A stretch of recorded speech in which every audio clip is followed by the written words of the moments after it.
Hey everyone, welcome to another top 10 list. This week isn't exactly a top 10. I want to thank Chris Padrich for suggesting this to me. He wanted to see the top 10 notes with names.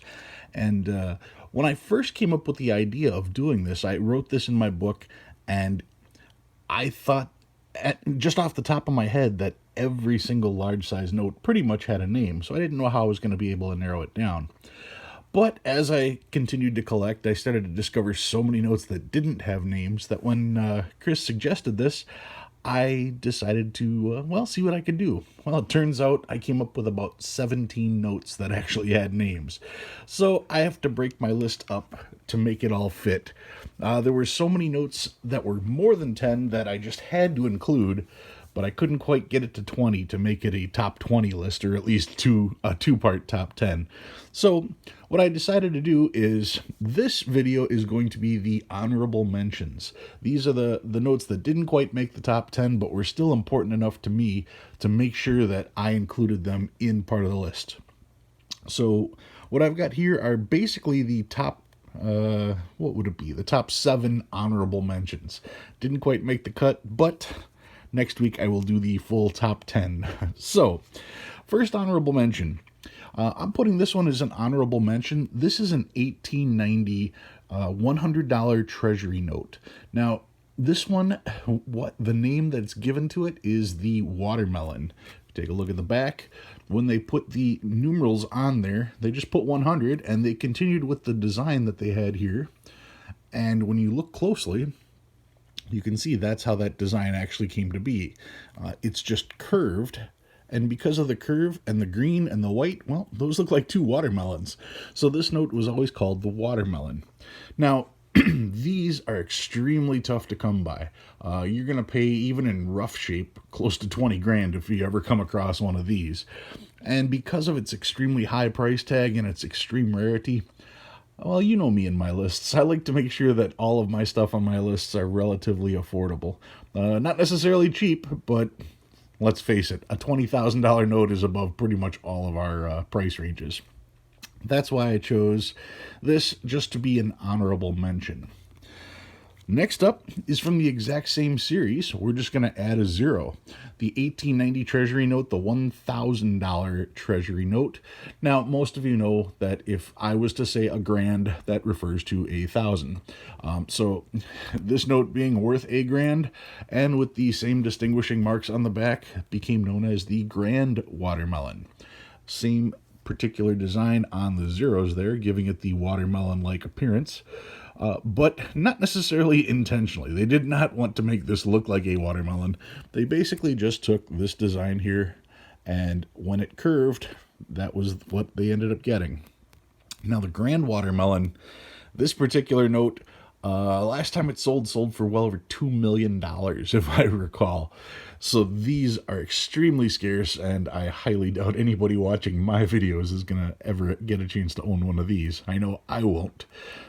What's also interesting is that this note is so rare that when this particular company did the replication of this, they did it, and the note that they replicated had writing on it. So on my replica, there is writing as well. So that's just interesting that the note is so rare, even the replicas are written on. All right. Next up is the only note that I could find from the small-sized notes. Most of these notes are large-sized notes. This was the only small-sized note that I saw that actually had a name. Now, most of you are thinking, well, yeah, it's a $1 silver certificate. No, that's not what I'm referring to. What I actually mean by having a name is the fact that this one has the funny back. That's right. This is a 1934 funny back. Now, the reason why it's called a funny back is because starting in 1935, they changed the backs of the notes to look like what we're a lot more familiar with seeing. And from 1935 all the way till 1956, 1957, I think, is when they finally changed the notes. No, there was 57s as well. Anyway, throughout the 50s, from the 30s to the 50s, every note had the same back that we see today, but it had the front that looked like this. So, what would happen is if you were thumbing through straps of singles, every once in a while you would see a back that didn't match all the others. So, this wasn't called a funny back when it came out. This was called a funny back after the next series came out, because now you'd be seeing more and more of the backs we're used to seeing, and every once in a while you'd get one of these funny backs in your change. So, that's where that one came from. Now, the next note, I was guilty of this when I started collecting, so if you're guilty of it, don't feel bad. It affects all of us. This here is a 1923 $1 silver certificate. Now, this is the last of the large size silver certificates. Starting in 1928, you had the funny backs come out. But the 1923 silver certificate, when people say horse blanket, this is the note they're referring to. When I first heard the term horse blanket, I thought it referred to all large size notes. It's not the case. The horse blanket is specifically the 1923. And the reason for that also is after the fact. Once the small size notes came out, many people had the recollection of the larger size notes. And instead of just calling them larger size notes, they wanted to get a little bit creative and thought about the size of a horse blanket. So when people would talk about the current money versus the larger notes, they would say that those older notes were as big as horse blankets. So when this was out, it wasn't a horse blanket, but after the fact, it started to become referred to that. So this particular one is the horse blanket that they're referring to, not necessarily all large size notes. All right, from the same series, this is a $5 silver certificate from 1923. I don't have one of these. This one is just a replica. It's never been high on my list for some reason. I don't know why. It just never really grabbed me for whatever reason.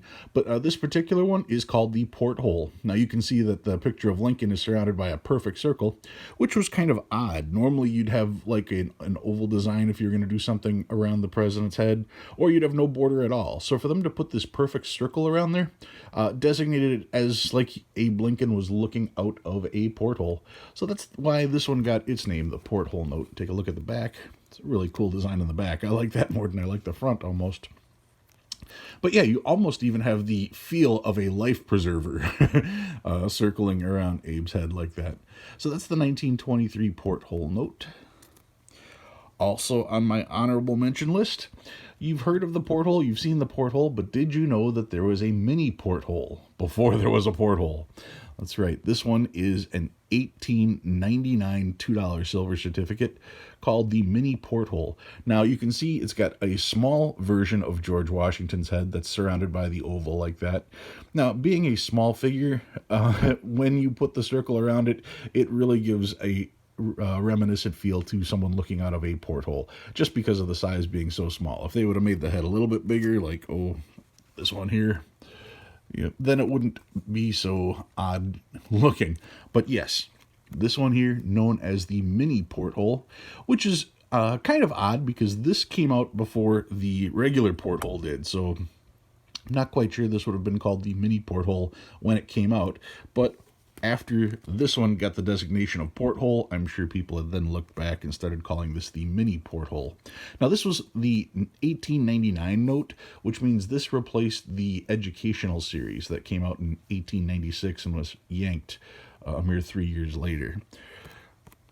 And last on my honorable mention list, there are very few notes that you can simply call by the first name of the person who is on it and have everybody know exactly what note you are talking about. So if you can do that, if you can just say someone's first name and everybody know what note it is, I definitely call that a note with a name. And what name is that? Any guesses? Well, if I said I got a Martha note, do you know what I'm talking about? That would be an 1890 $1 silver certificate. 1891, I should say. 1891 silver dollar. This features Martha Washington. Now, Martha Washington is the first named woman ever put on currency. There have been images of women, but they were all fictional characters for the most part that I can recall. There may have been... someone said Sacagawea was on one, but that may have been on an obsolete banknote. So as far as U.S. currency, this is the first time Martha Washington ever appeared, and it's the first time any named woman ever appeared. Take a quick peek at the back at that one there. So yeah, when you say Martha, everybody knows this is the note that they're talking about, the Martha note. So those are my honorable mentions.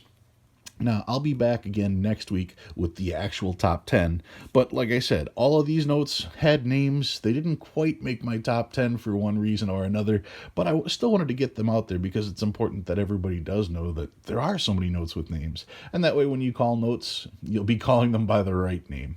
All right, guys, thanks for watching. I'll see you again next week.